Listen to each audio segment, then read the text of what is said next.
মুসলমানদের টাইট করার জন্য সব থেকে ইজি, কোনো বোম বারুদ চালাতে হবে না, কোনো অস্ত্র দরকার পড়বে না।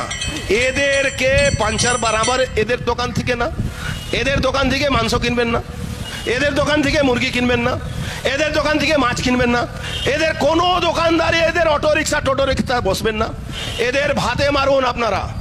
এদের যেদিন ভাতে মারতে শুরু করবেন, এই 67% 70% লোকেরা, আচ্ছা বিরিয়ানি খান না, কে আপনাকে বারণ করছে? বাড়িতে রান্না করে খান বিরিয়ানি, অসুবিধা কি আছে? আমার মায়েরা কি বিরিয়ানি রান্না করতে পারবে না? সবাই পারবে, করুন না বিরিয়ানি বাড়িতে রান্না। এদের দোকান থেকে খাবেন হাজি বিরিয়ানি।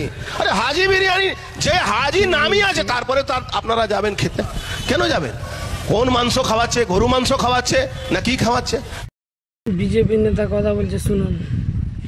বিজেপির নেতা বলছে তাহলে মুসলমানদের কিছু কিনবেন না, ঠিক আছে মানলাম, তো ডিজেল পেট্রোল ইরান থেকে নিচ্ছেন কেন? মুসলমান দেশ থেকে তো নিচ্ছেন, না নিলে গাড়ি চলবে তোমাদের? হ্যাঁ, ভেবে যদি দেখেন তারপর বলেন কথা, ঠিক আছে?